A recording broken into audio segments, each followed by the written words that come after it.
In the mountains of Afghanistan, where death whispers through every valley and trust is measured in heartbeats, a young female sniper named Elena Vasquez was handed what her commanding officers believed would be her final assignment. The rifle felt wrong the moment it touched her hands, the weight distribution off, the trigger mechanism sticking, the scope alignment questionable. Any experienced marksman would have demanded a replacement. But Elena wasn't just any marksman, and this wasn't just any mission. 3,000 miles away, Commander Hassan Malik sat in his fortified compound, believing himself untouchable behind walls of concrete and arrogance. He had orchestrated the deaths of 17 coalition soldiers in the past month alone, using tactics so brutal that even hardened veterans spoke his name in hushed, angry tones. Intelligence suggested he was planning something catastrophic, an attack that would claim hundreds of innocent lives. What Commander Malik didn't know was that a 23-year-old woman from Texas, armed with a rifle that should have been condemned for scrap metal, was already calculating the impossible shot that would change everything. This is the story of how equipment failure, human determination, and split-second decisions converge in a moment that redefined what it means to overcome the odds. The rifle was broken. The mission was suicidal. The target was untouchable. She took the shot anyway. Elena Vasquez had always been different. Even as a child growing up on her grandmother's ranch in West Texas, she could hit a tin can from 200 yards with her grandfather's old hunting rifle. While other girls her age were learning to braid hair and paint nails, Elena was learning to read wind patterns and calculate bullet drop. Her grandmother used a joke that Elena could probably shoot the wings off a fly without disturbing its prayer. The Army recruiter had noticed her scores immediately. Perfect vision, steady hands, and an almost supernatural ability to remain calm under pressure. By 19, she was already outperforming seasoned snipers at Fort Benning. By 21, she was deployed to Afghanistan, where the real testing began. Afghanistan was nothing like Texas. The mountains were higher, the air thinner, and death lurked around every corner. Elena had been in country for 8 months when Captain Rodriguez called her into his tent that scorching Tuesday morning. She could tell from his expression that this wasn't going to be a routine briefing. The tent was stifling despite the early hour. Maps covered every available surface, marked with red circles and black X's that told stories of missions gone wrong. Captain Rodriguez was a good man, Elena knew, but the war had aged him beyond his 35 years. His hair had gone gray at the temples, and his hand shook slightly when he thought no one was looking. "Sit down, Vasquez," he said, not meeting her eyes. "We need to talk." Elena took the metal folding chair across from his desk. She had learned to read people during her time in Afghanistan, and right now Captain Rodriguez was radiating the kind of nervous energy that meant someone was about to get a mission they might not come back from. "Intel has located Hassan Malik," Rodriguez began, sliding a photograph across the desk. The image showed a bearded man in his 40s, his eyes cold and calculating. "This is the guy who's been orchestrating those IED attacks on our supply convoys. 17 of our people are dead because of him." Elena studied the photograph. She had heard the name whispered around base. Hassan Malik, the ghost of the Hindu Kush, the commander who seemed to appear and disappear like smoke. He was responsible for some of the most sophisticated attacks the coalition forces had faced. "Where is he?" Elena asked. Rodriguez pointed to a map on the wall. "Compound about 12 clicks north of here, built into the mountainside. Natural fortress, only one way in, and that's heavily guarded. But intelligence suggests he's planning something big, something that could kill hundreds of civilians." Elena nodded, studying the terrain marked on the map. The compound was positioned perfectly for defense. High ground, clear sight lines in all directions, multiple escape routes through the mountain passes. Taking it by force would be a bloodbath. "What's the mission?" she asked, though she was already beginning to understand. Rodriguez pulled out another map, this one showing elevation markers and potential shooting positions. "There's a ridge about 800 meters southwest of the compound. Long shot, difficult angle, but it's the only position that gives a clear view into the target area." 800 meters. Elena had made shots that distance before, but never under combat conditions, never with lives hanging in the balance. In training, you got multiple attempts. In war, you got one chance, maybe two if you were lucky. When Elena asked, "Tomorrow night."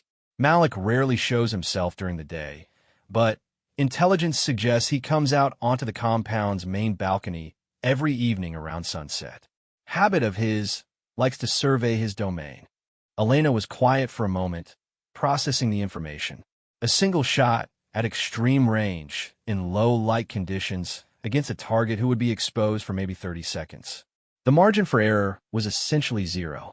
"There's something else," Rodriguez said, and his voice carried a note Elena didn't like. "The rifle." He gestured to Sergeant Murphy, who had been standing silently in the corner of the tent. Murphy was the base's weapons specialist, a 20-year veteran who knew more about firearms than most people knew about their own families. He looked uncomfortable, which was never a good sign. "Vasquez," Murphy began, "we've got a problem with equipment. The M24 you've been using is down for maintenance, firing pin issue that can't be fixed with our current resources.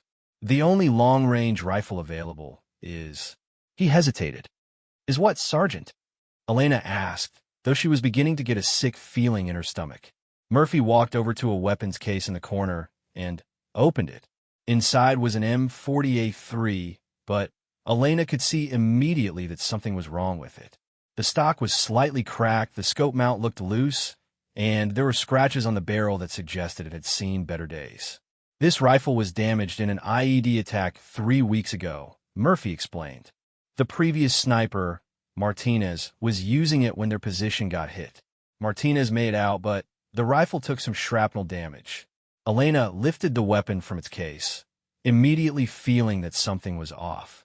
The balance was wrong. The stock had been repaired, but not perfectly, shifting the weapon's center of gravity. She worked the bolt action and felt it stick slightly on the return. When she looked through the scope, she could see that the reticle was slightly canted.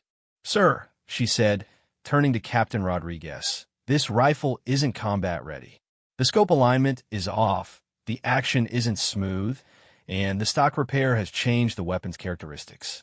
I can't guarantee accuracy at 800 meters with this equipment." Rodriguez nodded grimly. "I know, but it's what we have."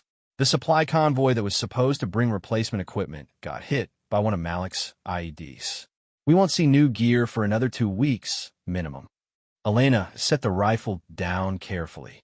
She understood the impossible position they were all in. Hassan Malik was planning something catastrophic. Intelligence was certain of that. But they were asking her to take a shot that would challenge even the best marksman with perfect equipment, using a rifle that belonged in a repair shop. "There has to be another way," she said. "An assault team, air support, something." "Already considered," Rodriguez replied. "The compound is too well defended for a ground assault without massive casualties. Air support would require too much time to coordinate, and by then, Malik will be gone. He never stays in one place for more than 48 hours. The tent fell silent except for the distant sound of helicopters returning from patrol. Elena stared at the damaged rifle, her mind racing through the calculations. 800 meters with a compromised weapon against a target that would be exposed for less than a minute. The shot was borderline impossible under the best circumstances. "What about backup?" she asked. "Another sniper, multiple shooting positions?" Murphy shook his head. "Johnson is down with dysentery, Williams is on leave, and Davis is still recovering from that shrapnel wound. You're at Vasquez." Elena picked up the rifle again, working the action and feeling the slight hesitation in the mechanism. Every instinct she had told her this was a bad idea. But 17 coalition soldiers were dead because of Hassan Malik, and if intelligence was right, hundreds more innocent people would die if he completed whatever he was planning. "I'll need time to test fire the rifle," she said finally. "Figure out its quirks, compensate for the scope issue. You'll have access to the range for the rest of today," Rodriguez assured her. "But keep it quiet. If word gets out about this mission, Malik will disappear into the mountains, and we'll never find him again." Elena nodded and stood up, cradling the damaged rifle. As she reached the tent flap, Rodriguez called her name. Vasquez, he said, his voice heavy with the weight of command decisions. I want you to know, no one would blame you for refusing this mission. The conditions aren't fair, the equipment isn't adequate, and the odds aren't good. Elena looked back at him, then at the photograph of Hassan Malik still lying on the desk. She thought about the 17 soldiers who wouldn't be going home, about the hundreds of innocent people whose lives hung in the balance, about her grandfather's old hunting rifle and tin cans in the Texas heat. "I'll take the shot, sir," she said quietly. As Elena left the tent, carrying the damaged rifle toward the firing range, she didn't know that Hassan Malik was at that very moment finalizing plans for a truck bombing that would target a school in Kabul. She didn't know that the attack was scheduled for the day after tomorrow, or that intelligence estimates suggested it would kill over 300 children. What she did know was that she had less than 24 hours to turn a broken rifle into a precision instrument, and that failure wasn't an option. The tin cans of her childhood had been replaced by something far more important, but the fundamental challenge remained the same: hit the target, regardless of the odds. The Texas heat of her memories felt very far away as she walked across the dusty Afghan compound, but the lessons her grandfather had taught her about patience, precision, and never giving up felt as close as her next heartbeat. The firing range at Forward Operating Base Morrison was nothing like the pristine facilities Elena had trained on back at Fort Benning. Carved out of rocky ground and surrounded by concrete barriers topped with razor wire, it offered shooting positions out to 1,000 meters, but the targets were simple plywood silhouettes that had been patched and repatched until they looked more like abstract art than human forms. Elena arrived at the range just after noon, when the Afghan sun was at its most brutal and most soldiers were seeking shelter. She preferred it this way: fewer distractions, fewer questions about why she was testing a rifle that obviously had problems. The range supervisor, a grizzled sergeant named Collins who had been in Afghanistan since the beginning, took one look at the damaged M40A3 and shook his head. "That's the rifle from Martinez's position, isn't it?" Collins asked, his weathered face creased with concern. "Thought that thing was headed for the scrap heap." "Apparently not," Elena replied, setting her gear down on the shooting bench. "I need to see what it can do." Collins helped her set up targets at various distances: 200 meters, 400, 600, and 800. The 800-meter target was barely visible even with binoculars, a small dark square against the brown backdrop of the Afghan landscape. Elena's first shot told her everything she needed to know about the rifle's problems. The bullet struck 6 inches low and 4 inches left of her point of aim. For a sniper, that kind of deviation was catastrophic. At 800 meters, with a target the size of a human torso, there was no margin for that kind of error. She spent the next 2 hours methodically testing the rifle, firing groups of 3 shots at each distance, and recording the results in a small notebook she always carried. The pattern that emerged was troubling, but not impossible to work with. The rifle consistently shot low and left, but the amount of deviation was predictable. The scope was indeed canted, causing a systematic error that could be calculated and compensated for. The bigger problem was the rifle's action. The bolt didn't close smoothly, requiring extra pressure that could throw off her shooting position. Worse, the trigger pull was inconsistent, sometimes breaking cleanly at 4 pounds, sometimes requiring nearly 6 pounds of pressure. For precision shooting, where the difference between success and failure could be measured in fractions of an inch, this inconsistency was nearly insurmountable. Collins watched her work with the intense focus of a professional observer. Between shooting sessions, as Elena let the barrel cool, he offered insights based on his 23 years of military experience. "In Vietnam," he said, cleaning his glasses with a bandana that had seen better days, "we had to make do with whatever equipment we could get. Sometimes that meant using rifles that should have been retired years earlier. The key was understanding your weapon's personality." "Personality?" Elena asked, making notes about wind conditions and temperature effects. "Every rifle has quirks," Collins explained. "This one shoots low and left because the scope mount was probably damaged when it took that shrapnel hit. The inconsistent trigger pull is likely due to dirt or debris in the mechanism that can't be properly cleaned without tools we don't have here. Elena nodded, understanding. In ideal circumstances, she would have demanded a different rifle or delayed the mission until proper equipment arrived. But circumstances were far from ideal, and Hassan Malik wouldn't wait for the coalition forces to get their logistics sorted out. As the afternoon wore on, Elena began to develop a feel for the damaged rifle's characteristics. By adjusting her hold and compensating for the scope error, she was able to achieve reasonable accuracy at shorter ranges. At 400 meters, she could consistently place shots within a 6-inch circle. At 600 meters, the groups opened up to about 10 inches. At 800 meters, the rifle's limitations became starkly apparent. Even with perfect compensation for all known variables, Elena could only achieve groups of 18 to 20 inches. For a target the size of a human torso, that meant a 50-50 chance of a miss, even under perfect conditions. And combat conditions were never perfect. As the sun began its descent toward the western mountains, painting the Afghan landscape in shades of gold and amber, Elena prepared for her final test. She wanted to simulate the actual shooting conditions as closely as possible. The time of day, the angle, the stress of knowing that failure meant innocent people would die. She set up at the 800-meter line, adjusting her position to approximate the angle she would have from the ridge overlooking Hassan Malik's compound. The target seemed impossibly small through the damaged scope, a dark speck against the mountainous backdrop. Elena controlled her breathing, just as her grandfather had taught her on the ranch in Texas. In through the nose, out through the mouth, letting her heart rate settle into a steady rhythm. She could feel the rifle's weight against her shoulder, could sense the slight can of the scope and the stiffness in the bolt action. The first shot was perfect for this rifle. It struck exactly where Elena expected it to, compensating for all the weapon's known problems. If this had been Hassan Malik, he would be dead. The second shot, fired 30 seconds later to simulate the time pressure she would face in combat, was less perfect, still within the target area, but moved by wind she hadn't properly calculated. Elena made a mental note about wind patterns in the evening hours.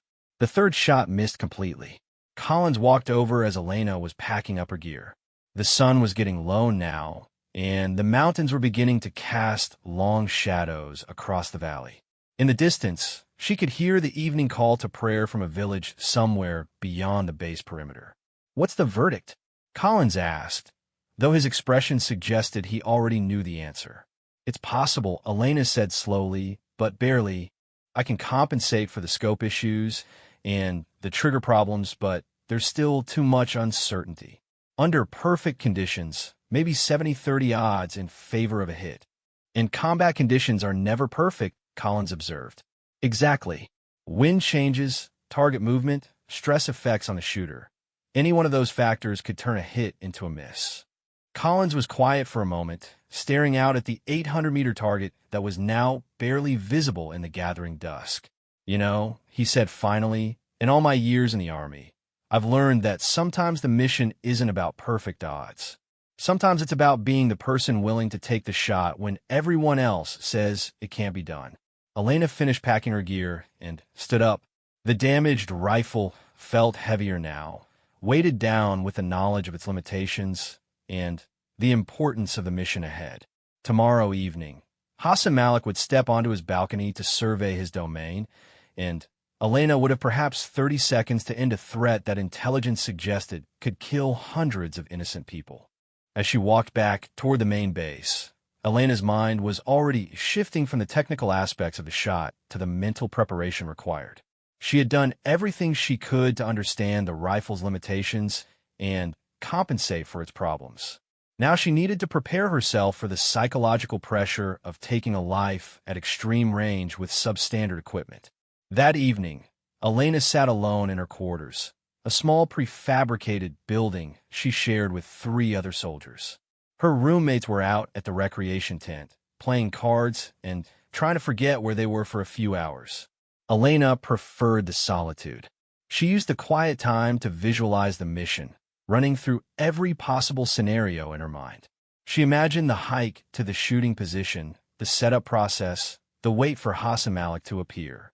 She visualized the moment of the shot, feeling the rifle's recoil against her shoulder and watching the bullets arc through the scope. She prepared herself mentally for both success and failure, knowing that either outcome would change her forever. Elena also thought about the 17 coalition soldiers who had died because of Hassan Malik's attacks, and about the hundreds of innocent people whose lives hung in the balance. The weight of responsibility was enormous, but it was also clarifying. This wasn't about proving her skills as a marksman or advancing her military career. This was about using every ounce of training and natural ability she possessed to prevent a catastrophe. As she lay in her narrow bunk that night, listening to the distant sounds of helicopters and generators that never stopped running, Elena felt a strange sense of calm settling over her. She had done everything possible to prepare for the mission. The rifle was flawed, the conditions were challenging, and the odds were poor, but she was ready. Her grandfather had once told her that true marksmanship wasn't about the perfect shot under ideal conditions. It was about making the impossible shot when everything was working against you. Tomorrow evening, she would find out if all those years of practice on the Texas ranch had prepared her for this moment. The last thing Elena remembered before falling asleep was the feeling of her grandfather's old hunting rifle in her hands, and the satisfying ping of a tin can being hit from an impossible distance.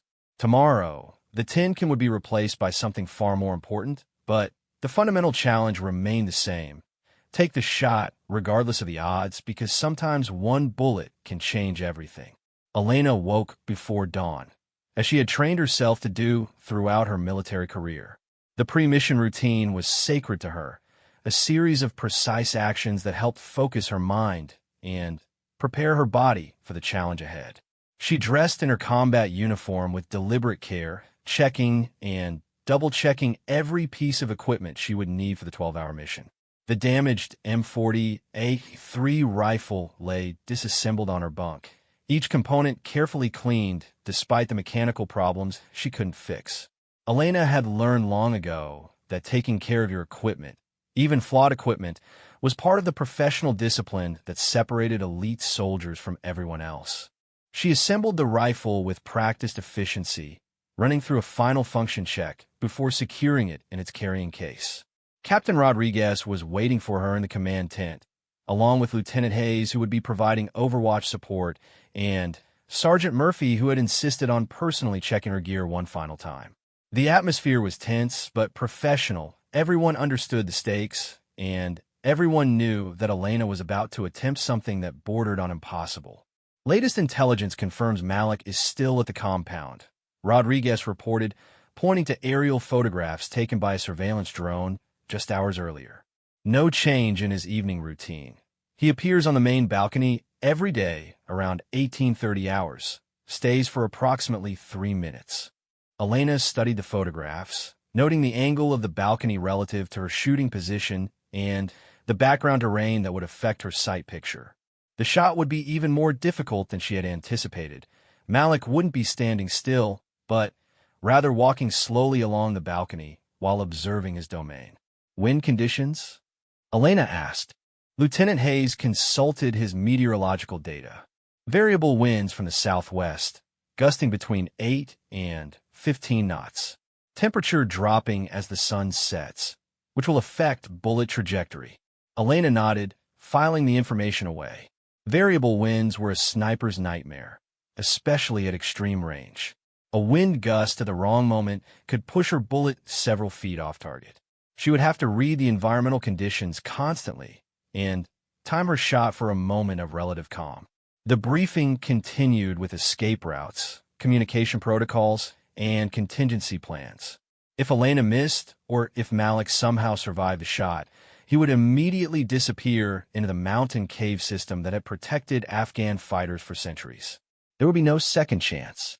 At 0800 hours, Elena and Lieutenant Hayes began their movement toward the shooting position.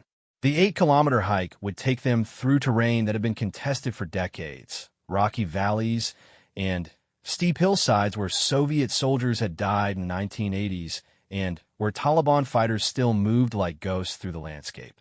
They moved in tactical formation, Elena leading with Hayes providing rear security.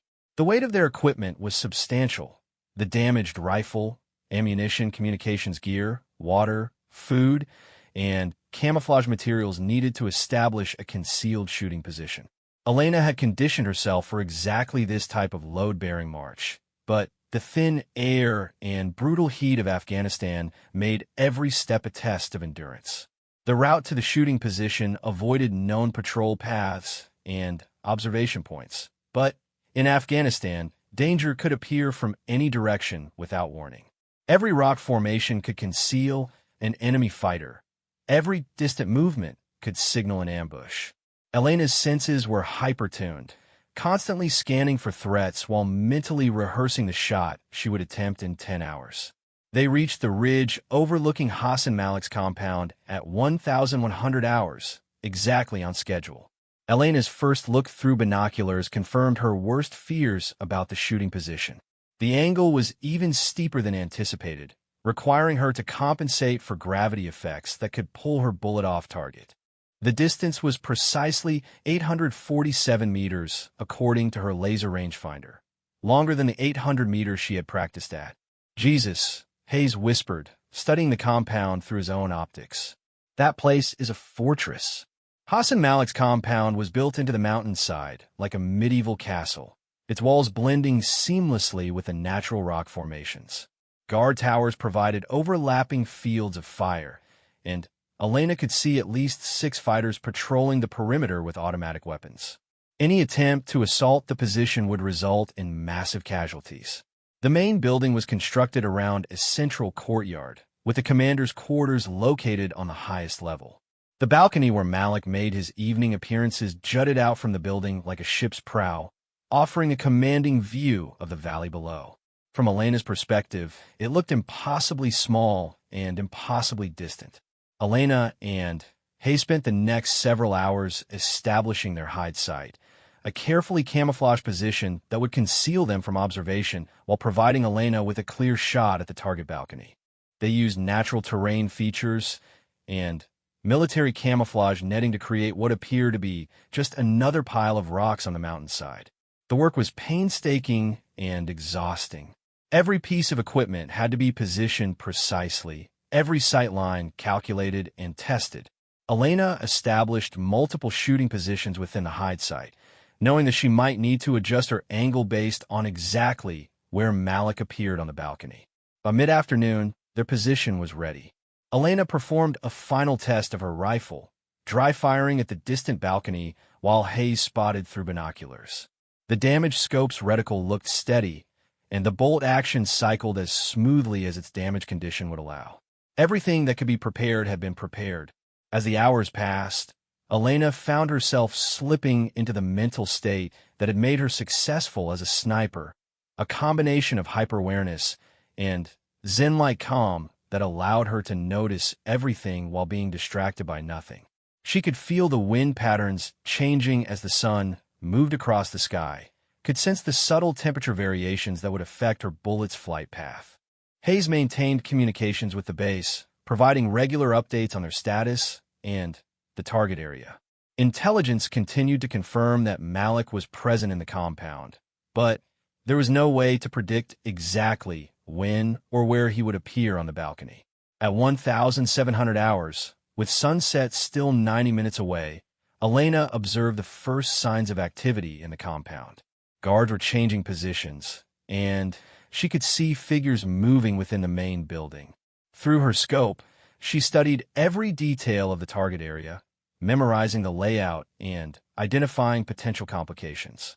The balcony itself was about 12 feet long and 4 feet deep, with a stone railing that rose to roughly waist height. If Malik followed his usual pattern, he would emerge from the building's main doors, walk slowly along the balcony while surveying his domain, then return inside. Elena would have to time her shot perfectly. Too early, and he might not be in the optimal position. Too late, and he would disappear back into the building. At 1,730 hours, Elena began her final preparations. She checked the rifle's 0-1 last time, adjusted her shooting position for maximum stability, and controlled her breathing to lower her heart rate. The wind had settled into a more predictable pattern, blowing consistently from the southwest at approximately 10 knots. Hayes positioned himself with communications equipment and backup optics, ready to provide immediate battle damage assessment and call for extraction if necessary. The tension in their hide site was palpable but controlled. Both soldiers were professionals who had trained for exactly this type of high-stakes mission. As the sun began its descent toward the western peaks, painting the compound in golden light that would soon give way to the purple shadows of dusk, Elena settled behind her rifle and began the final phase of her mental preparation. She visualized the shot sequence one final time: target acquisition, wind reading, breathing control, trigger squeeze, follow through. At 18:10 hours, movement appeared in the compound's main building. Elena could see figures through the windows, and she sensed that Hassan Malik was preparing for his evening ritual. Her grandfather's voice echoed in her memory. "Patience, Elena. The best shot is the one you don't rush." The damaged rifle felt familiar in her hands now, its quirks and limitations as well known as an old friend's habits. She had spent 24 hours learning to work with its problems rather than against them.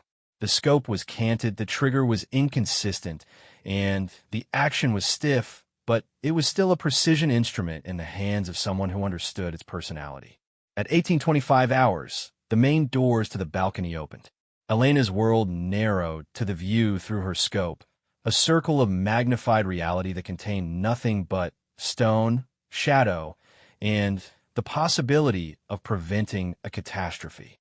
Her breathing slowed, her heart rate dropped, and every sense focused on the target area 847 meters away. Hassan Malik stepped onto the balcony exactly as intelligence had predicted, moving with the confident stride of a man who believed himself untouchable. Through her scope, Elena could see him clearly for the first time: tall, bearded, wearing traditional Afghan dress, but carrying himself with military bearing that spoke of years commanding men in combat. Elena's finger moved to the trigger of the damaged rifle, feeling the inconsistent mechanism that could break anywhere between 4 and 6 pounds of pressure. She began her breathing sequence, in through the nose, halfway out through the mouth, holding her breath at the natural respiratory pause that provided the most stable shooting platform. Hassan Malik walked slowly along the balcony, stopping periodically to observe different sections of his domain. Elena tracked him through her scope, waiting for the perfect moment when target position, wind conditions, and shooting stability would align for the impossible shot. The moment came at 18:27 hours, 47 minutes before full sunset. Malik paused at the center of the balcony, turning slightly to face the valley where Elena lay hidden. For 3 seconds, he presented the perfect target, stationary, fully exposed, positioned exactly where Elena's calculations predicted the best chance of success. Elena's finger applied pressure to the trigger, feeling the mechanism's resistance and the rifle's familiar weight against her shoulder. 847 meters away, Hassan Malik stood silhouetted against the Afghan sky, unaware that his life hung in the balance of a damaged rifle and a young woman's determination to prevent a massacre.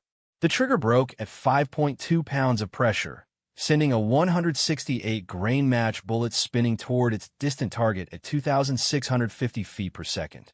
The bullet left the barrel with a sharp crack that echoed off the surrounding rocks. But Elena's attention was already focused on tracking its flight path through her scope. At 847 meters, the bullet would take approximately 1.1 seconds to reach its target, an eternity in combat time where everything could change between the squeeze of the trigger and the moment of impact. Elena maintained her shooting position, following through with textbook precision despite knowing that the damaged rifle's recoil felt different than it should. Through her scope, she watched Hassan Malik continue his slow walk along the balcony, completely unaware that death was racing toward him at twice the speed of sound. The first indication that something was wrong came at the 0.8-second mark. Elena could see through her scope that the bullet's trajectory was off, not catastrophically, but enough that her heart began to sink. The damaged rifle's quirks, the variable wind, the imperfect shooting angle, or some combination of all three factors was pushing her shot away from its intended target. Time seemed to stretch as Elena watched her bullet's path intersect with the target area. Hassan Malik was still moving slowly along the balcony, and for a horrible moment it appeared that the shot would miss completely, passing harmlessly into the stone wall behind him. But at 1.09 seconds after trigger break, the 168-grain match bullet struck Hassan Malik's center mass with devastating effect. The impact spun him around like a marionette whose strings had been cut. Elena watched through her scope as the most wanted terrorist commander in southern Afghanistan crumpled to the stone floor of his balcony, his evening ritual permanently interrupted.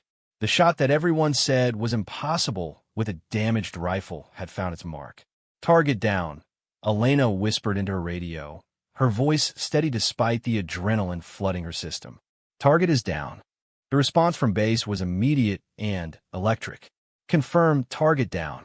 "I say again, confirm Malik is down." Lieutenant Hayes, who had been watching through binoculars, grabbed his radio. "Confirmed. Target neutralized. Single shot, center mass hit. Malik is not moving." For a moment, the only sound in Elena's hide sight was the wind whistling through the rocks and the distant sound of chaos erupting in Hassan Malik's compound. Through her scope, she could see guards running toward the balcony, their leader's sudden death sending shockwaves through the organization he had built. But Elena's professional training kicked in immediately. The shot was successful, but the mission wasn't over. They were still 8 kilometers from base, in hostile territory, with their position potentially compromised by the sound of the rifle shot. Now came the equally dangerous task of getting home alive. "Time to move," Elena said, beginning to break down her shooting position with practiced efficiency. Every piece of equipment had to be accounted for, every sign of their presence eliminated. Leaving evidence behind could compromise future operations and endanger other coalition forces. As they prepared to leave, Elena allowed herself one final look through her scope at the compound below. Hassan Malik's body lay motionless on the balcony where he had believed himself untouchable. The man responsible for 17 coalition deaths and planning the massacre of hundreds of innocent children would never hurt anyone again. The extraction from the shooting position was methodical but urgent. Elena and Hayes moved tactically through the rocky terrain, using terrain features to mask their movement while maintaining constant vigilance for pursuit. The sound of their rifle shot would have been heard throughout the valley, and it was only a matter of time before Malik's fighters began searching for the source. As they descended from the ridge, Elena's mind processed what had just occurred. She had made an 847-meter shot with a damaged rifle under combat conditions, successfully eliminating a high-value target that conventional assault would have cost dozens of lives to reach. The technical achievement was remarkable, but more importantly, they had prevented the school bombing that intelligence suggested would have killed over 300 children. 2 hours into their extraction, Elena and Hayes encountered their first sign of pursuit. Hayes spotted movement on a parallel ridgeline, armed figures moving in a search pattern that suggested they were looking for the source of the sniper fire. The hunters had become the hunted. Elena made the tactical decision to alter their planned route, moving deeper into the mountain terrain where their superior training and equipment would give them an advantage over local fighters who might know the area better, but lacked night vision capabilities and professional military discipline. The cat and mouse game continued throughout the night. Elena and Hayes moved carefully through terrain that seemed designed to break ankles and test endurance, always staying ahead of their pursuers but never able to completely shake them. The damaged rifle that had performed so well in the shooting now felt like dead weight during the extraction, but Elena wouldn't consider abandoning it. Every piece of military equipment was valuable, and leaving the rifle behind could provide intelligence to enemy forces. At 0300 hours, they finally lost their pursuers in a maze of rocky canyons that forced the search teams to spread too thin to maintain effective coverage. Elena and Hayes used the respite to rest briefly and call in their position to base, requesting helicopter extraction from a landing zone 6 kilometers from their current location. The final phase of their movement was the most dangerous. The landing zone was an open terrain that would leave them exposed during helicopter approach and departure. If Malik's fighters had anticipated the extraction point, Elena and Hayes could find themselves trapped in an ambush with no cover and no escape routes. They reached the landing zone at 0445 hours, just as the eastern sky was beginning to show the first hints of dawn. Elena established a defensive position while Hayes prepared the landing zone and maintained communications with the incoming helicopter. The Blackhawk was still 20 minutes out, 20 minutes during which they would be completely vulnerable. At 0457 hours, Elena's worst fears materialized. Movement on the ridgeline overlooking the landing zone revealed at least 8 enemy fighters positioning themselves for an ambush. The helicopter was still 13 minutes out, too far away to provide immediate support, but close enough that aborting the extraction would leave them stranded in hostile territory with exhausted ammunition supplies. "Contact east," Elena reported, settling behind her damaged rifle one more time. The irony wasn't lost on her. The same weapon that had successfully eliminated Hassan Malik might now be her only chance of survival during extraction. The firefight that followed was brief, but intense. Elena's precision shooting with the damaged rifle kept the enemy fighters suppressed, while Hayes called in the helicopter under fire. The Blackhawk pilot, showing the kind of courage that had made Army aviation legendary, brought his aircraft into the landing zone despite taking sporadic small arms fire from the surrounding hills. Elena and Hayes bounded toward the helicopter in textbook fashion, with Elena providing covering fire while Hayes moved, then Hayes covering while Elena moved. As they reached the aircraft, Elena could hear bullets striking the Blackhawk's armored hull, but the pilot held his position until both soldiers were safely aboard. The helicopter lifted off under fire, climbing rapidly to get above the range of small arms while banking toward the safety of coalition airspace. Elena looked down at the landing zone where muzzle flashes still flickered in the pre-dawn darkness, then at the ridge where she had taken the impossible shot that started this entire sequence of events. As they flew toward base, Elena finally allowed herself to process the full scope of what had occurred. In less than 24 hours, she had prepared for and executed one of the most challenging sniper shots in recent military history, using equipment that should have made success impossible. The mission that everyone said couldn't be done had been accomplished, and hundreds of innocent lives had been saved. The damaged M40A3 rifle lay across Elena's lap during the flight home. Its stock still cracked, its scope still canted, its actions still stiff. But it had performed when it mattered most, proving that sometimes the combination of human skill, determination, and a little bit of luck could overcome any technical limitation. Lieutenant Hayes sat across from her in the helicopter, grinning despite their exhaustion and the danger they had just escaped. "That," he shouted over the noise of the rotors, "was the most impossible shot I've ever seen anyone make." Elena looked down at the rifle that had made it all possible and thought about her grandfather's words about true marksmanship being defined not by perfect conditions, but by making the impossible shot when everything was working against you. She had just lived that definition, using a broken rifle to stop a monster and save innocent lives. The helicopter banked toward forward operating base Morrison, carrying Elena toward a debriefing where she would learn the full scope of what her impossible shot had prevented.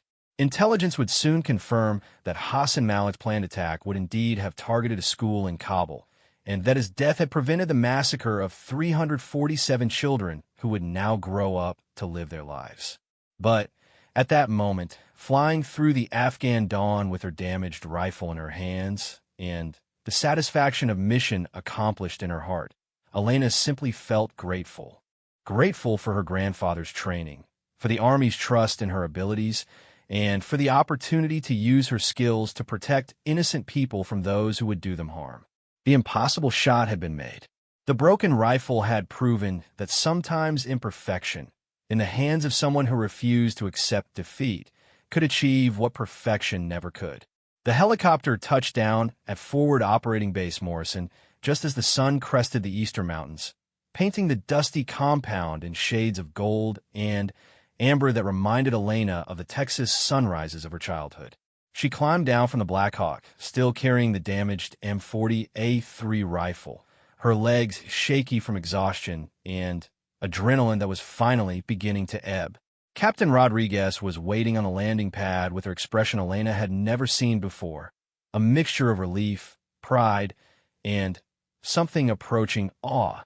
Word had already spread throughout the base that the impossible mission had somehow succeeded, that Hassan Malik was dead, and the planned school bombing had been prevented. "Vasquez," Rodriguez said as Elena approached, "I need you to know what you did today saved hundreds of lives. Maybe thousands." Elena nodded, feeling the weight of the rifle in her hands and the greater weight of responsibility lifting from her shoulders. The mission was complete, but she understood that the implications would ripple outward for months or even years. Hassan Malik's death would create a power vacuum in his organization, disrupt terrorist operations throughout the region, and send a message that even the most protected targets weren't beyond the reach of coalition forces. The debriefing took place in the command tent, with Rodriguez, Lieutenant Colonel Davidson, and intelligence officers who had been monitoring the situation throughout the night. Elena recounted every detail of the mission, the technical challenges with the damaged rifle, the tactical decisions during the shot, and extraction, the firefight at the landing zone that had nearly compromised their escape. "The rifle performed better than anyone had a right to expect," Elena reported honestly. "But it was still operating at the edge of its capabilities. Under slightly different conditions, different wind, different angle, different timing, the shot might not have been successful." Lieutenant Colonel Davidson, a veteran of 3 combat deployments who had seen enough war to understand both its necessities and its costs, studied Elena with the calculating gaze of a professional soldier evaluating another professional. "Sergeant Vasquez," he said finally, "in 30 years of military service, I've seen a lot of remarkable shooting. But what you accomplished yesterday represents something special.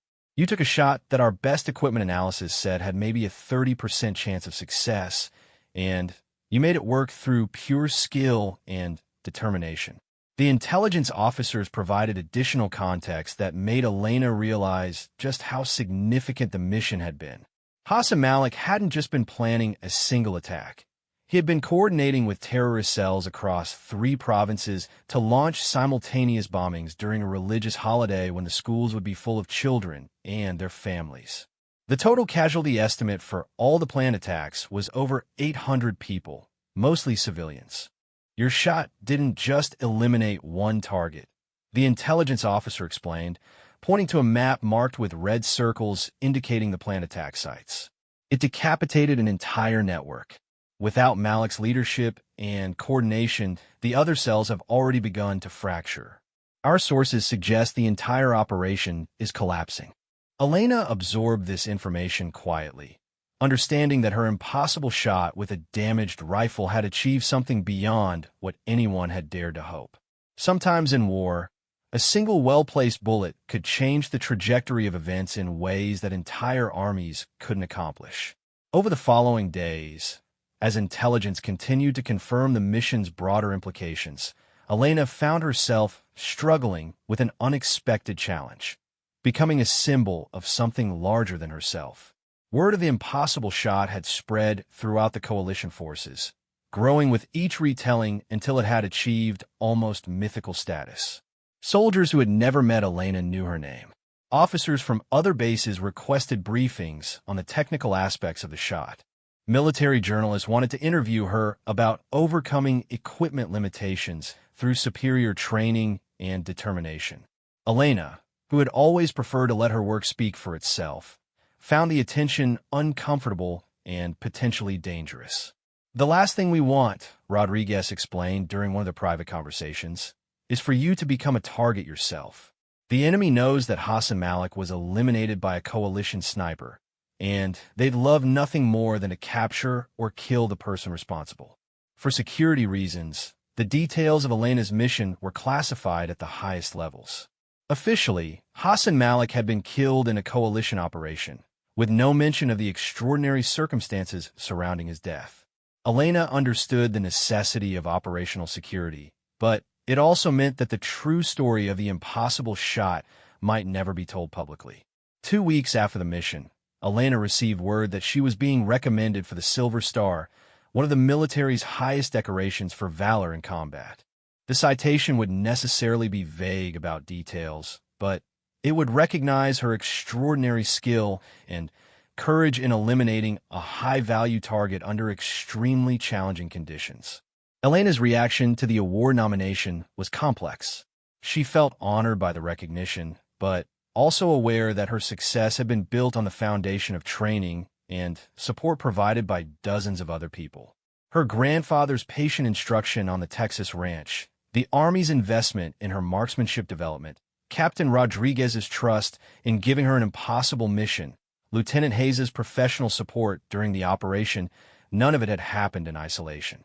The damaged M40A3 rifle that had made the impossible shot possible was finally retired from service, its components too compromised by the original shrapnel damage to remain safe for continued use. Elena was present when Sergeant Murphy ceremonially disassembled the weapon for the final time, removing the scope and bolt assembly that would be preserved as historical artifacts. This rifle, Murphy said with a reverence that professional soldiers reserve for equipment that had performed beyond all expectations, proved that sometimes the man matters more than the machine. Elena disagreed, at least partially. The rifle had mattered enormously.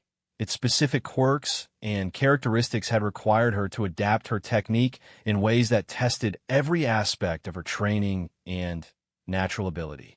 The machine and the person using it had formed a partnership where human skill compensated for mechanical limitations, but neither could have succeeded without the other. 3 months later, Elena rotated back to the United States, her tour in Afghanistan complete. She carried with her the memories of an impossible shot that had saved hundreds of innocent lives, but also the knowledge that war's victories were always temporary and incomplete. Hassan Malik was dead, but the conditions that had created him remained, and other extremists would eventually emerge to fill the void. During her final briefing before departure, Elena learned additional details about the intelligence that had made her mission possible. Hassan Malik had been under surveillance for months before his location was finally pinpointed. The decision to authorize a long-range sniper shot rather than a conventional assault had been controversial at the highest levels of command, with many officers arguing that the risks were too great and the chances of success too small.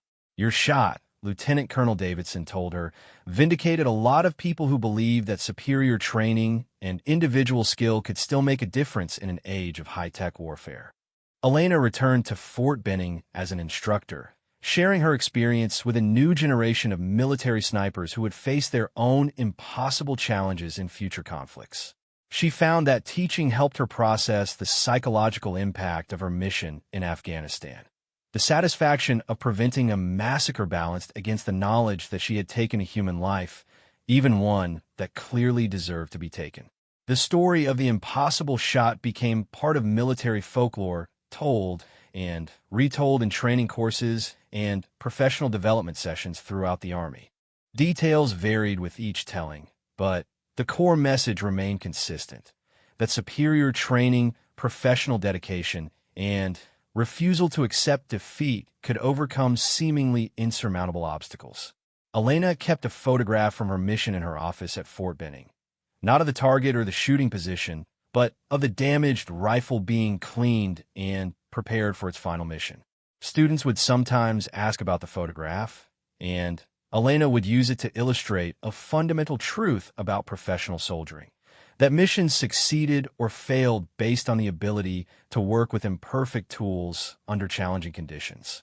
"Perfect equipment," she would tell her students, "is a luxury that soldiers rarely enjoy. What matters is understanding your tools well enough to compensate for their limitations and maximize their strengths." 5 years after the mission, Elena received a letter forwarded through military channels from a source she never expected. A teacher at a school in Kabul had somehow learned enough details about the prevented bombing to understand that her students had been the intended targets of Hassan Malik's planned attack. The letter, written in careful English, simply said, "Thank you for letting my children grow up." Elena kept that letter in her desk drawer, reading it whenever the weight of military service felt particularly heavy. It reminded her that sometimes, when everything seemed impossible and all the odds were stacked against success, a single person willing to take the shot could change everything. The damaged rifle was gone, Hassan Malik was dead, and the children of Kabul continued to attend school safely. The impossible shot had been made, proving that sometimes the combination of human skill, determination, and a refusal to accept defeat could overcome any obstacle, no matter how insurmountable it seemed. In the end, Elena realized her grandfather had been right about true marksmanship. It wasn't about the perfect shot under ideal conditions. It was about making the shot that mattered most when everything was working against you. On a ridge in Afghanistan, with a broken rifle and impossible odds, she had honored that tradition and saved hundreds of innocent lives in the process. The tin cans of her Texas childhood had been replaced by something far more important, but the fundamental lesson remained the same. Sometimes, one well-placed shot could change the world.